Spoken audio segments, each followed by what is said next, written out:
শুধু বাংলাদেশেই নয়, ইভটিজিং অর্থাৎ সুযোগ পেলেই মেয়েদের উত্ত্যক্ত করা এখন পৃথিবীর অনেক দেশেরই একটি বড় সমস্যা। তাই তো এর প্রতিরোধে এগিয়ে এলো বাংলাদেশের শ্রেষ্ঠ বিদ্যাপীঠ ঢাকা বিশ্ববিদ্যালয়। এই আন্দোলনের মাধ্যমে ঢাকা বিশ্ববিদ্যালয় শুধু দেশব্যাপী একটি বার্তা পৌঁছে দিল যে আমরা যে কোনো সামাজিক আন্দোলনের নেতৃত্বে কিন্তু চলে আসছি। ইভটিজিংকে না বলুন, এই স্লোগানে ঢাকা বিশ্ববিদ্যালয় ক্যাম্পাসে রোভার স্কাউট গ্রুপ আয়োজন করে আলোচনা সভা, র্যালি সহ সচেতনতামূলক নানা কর্মসূচি।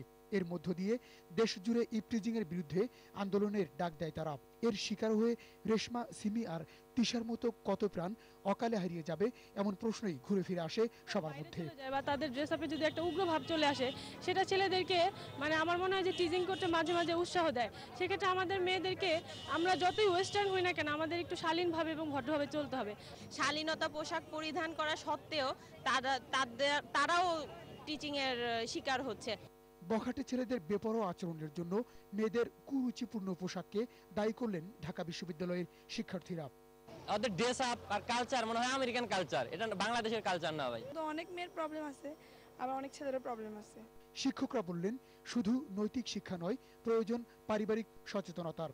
প্রত্যেক মানুষের সমান মর্যাদা এবং একজন মানুষ আরেকজন মানুষকে সম্মান দেখাবে, সম্মান করবে এবং সেই অধিকার, সেই সম্মান পাওয়ার অধিকার তার আছে। এই চিন্তা চেতনা, এই বোধটা আমাদের ছেলে মেয়েদের মধ্যে জাগ্রত করতে হবে। আমি শুধু একতরফা বলবো না, ছেলে মেয়ে দুজনেই এটার জন্য দায়ী থাকে। একটা পর্যায়ে যে ব্যাপারগুলো সিরিয়াস হয়ে যায়। অশিক্ষিতদের সাথে ইভটিজিংয়ের মতো সামাজিক রোগে আক্রান্ত হচ্ছে শিক্ষিত কিশোর তরুণরাও। এদের আলোকিত পথের সন্ধান দিতে শিক্ষার্থীদেরই অগ্রণী ভূমিকা পালন করতে হবে, এমন অভিমত বিশিষ্টজনদের। ভাই আমি নিজে 2-3 বার হয়েছি ভাই। বাতিল বিপ্লব, দিগন্ত টেলিভিশন, ঢাকা।